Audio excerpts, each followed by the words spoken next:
দর্শকবৃন্দু আসসালামু আলাইকুম। আমরা চলে এসেছি একটি বড়ই বাগানে। চলুন আমরা কিছু বড়ই আগে দেখে নিই, তারপরে অনেক বিস্তারিত কথা বলা হবে। আপনারা এখন দেখতে পাচ্ছেন বাংলাদেশের বহু পরিচিত একটি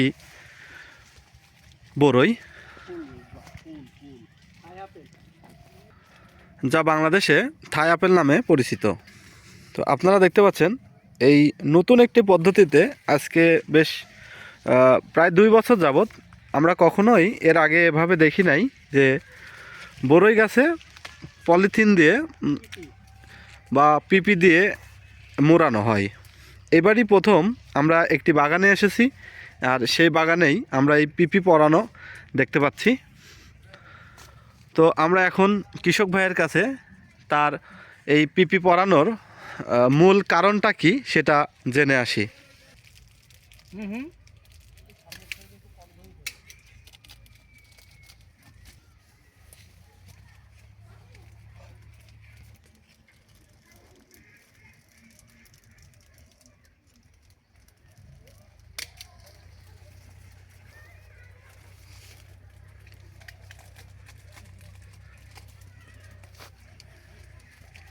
আসসালামু আলাইকুম ভাই। ওয়ালাইকুম আসসালাম। ভাই, এটা কি জাতের আপনি এই বড়ই লাগাইছিলেন? এটা হচ্ছে আপনার থাই আপেল নামে পরিচিত বাংলাদেশে।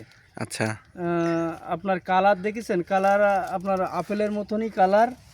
এবং এই যে আমি যে পিপি দিয়ে মোড়াচ্ছি, পিন আপ করছি, এটা আসলে কালারও ভালো হয় এবং বাজারে চাহিদা বেশি এবং দামও বেশি।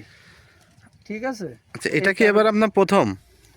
হ্যাঁ, আমি প্রথম। আমি আসলে বিভিন্ন আমাদের বেলতলা বাজারে আমি গত বছর দেখছিলাম যে এইভাবে পিপিতে মুড়াই নিয়ে আসার কারণে যদি অন্য কুল, এই একই জাতের কুল যদি আপনার দাম 100 টাকা কেজি কিলো হয়, তাইলে পিপিতে মোড়ানো হচ্ছে আপনার 180 টাকা 200 টাকা কিলো। এই কারণে আমি এবছর সিদ্ধান্ত নিলাম যে আমি এই পিপি দিয়ে মোড়াবো এবং এইভাবে আমি বাজারজাত করব। আচ্ছা, আপনার এটা চাষ শুরু করলেন মানে কিভাবে? চাষ আমি গত বছর এই বাগান লাগাইছিলাম প্রথমে। লাগানোর পরে আমি আসলে সেভাবে পরিচর্যা বুঝতে পারিনি। এবছর আমি যেহেতু আমার কীটনাশকের দোকান আছে, আমার কাছে প্রচুর চাষি আসে, আমি এই ইন্ডিয়ান কিছু কীটনাশকও বেশি এবং আমি সেই পর্যায়ক্রমে ওষুধগুলো ব্যবহার করে আমার খুব ভালো ফলাফল হয়েছে। এবং দেখতে তো পাচ্ছেন খুব বড় বড় সাইজ। ওই সাইডে একটু ধরেন, দেখেন পিপি দিয়ে মোড়ানো, কালারগুলো দেখেন আর সাইজ দেখেন। হ্যাঁ, আচ্ছা, যদি আমার এই ভিডিও দেখার পরে অনেক চাষি আপনার সাথে যোগাযোগ করতে চায় যে তারা এই চাষটা করবে, তাহলে তারা আপনার সাথে যোগাযোগ করবে কিভাবে? এবং যদি তারা আপনার থেকে এই জাতীয় মানে চাষ করার জন্য যদি গাছ নিতে চায় মানে চারা, তাহলে কিভাবে আপনার সাথে যোগাযোগ করবে? আসলে আমার বাগাছড়া বাজার, শার্শা থানা, জেলা যশোর। বাগাছড়া বাজারে আমার একটা বীজ এবং কীটনাশকের দোকান আছে। প্রতিষ্ঠানের নাম মেসের শিমুল সিড, বাগাছড়া বাজার কাছারি পটি। ওইখানে যদি কেউ আসে, এসে যদি আমার কাছে পরামর্শ নেই, অবশ্যই বলবো। যেহেতু আমি চারা বেশি না, কীটনাশক এবং বীজ বেশি, কীটনাশকের পরামর্শটা আমি দিতে পারবো। কখন কোন সময়ে সেচ দিতে হবে, সার দিতে হবে এবং কীটনাশক ব্যবহার করতে হবে কালার করার জন্য, এবং যাতে সাইজ মোটা হয়, দ্রুত বাজারজাত করা যায়, সেইভাবে আমি আসলে পরামর্শ দিয়ে ওষুধ দিতে পারবো। আমি বাংলাদেশের বিভিন্ন কোম্পানি, সিনজেন্টা থেকে শুরু করে Bayer, Indian Syngenta, Indian Bayer company এবং বিভিন্ন কীটনাশক আমি বিক্রি করি এবং চাষিদের সেভাবে পরামর্শ দিয়ে থাকি।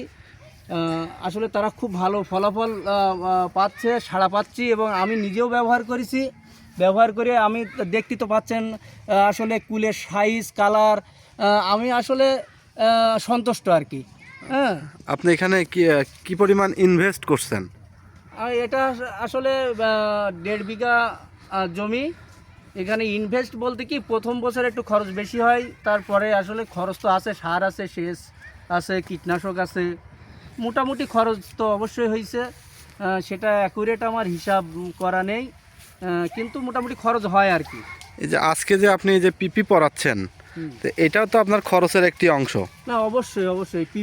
পিপি আপনার পরাতি সময় লাগে এবং পিপি 300 টাকা কিলো নেয়। হ্যাঁ, এখন চেষ্টা করি দেখি কি হয়। আসলে তো দাম তো অন্য কুলের ছাড়া না হলে 50-60 টাকা বেশি পাওয়া যাবে, এই আশাই তো লাগাচ্ছে। এবং আর আশা বলতে কি আসলে বাস্তবে তাই। আচ্ছা, আপনার বাজার ছাড়া যে কুলের 100 টাকা যদি সাধারণ এই কুল যায়, পিপি বাদে পিপি সহ আপনার 200 টাকা 180 টাকা কিলো পাওয়া যাবে।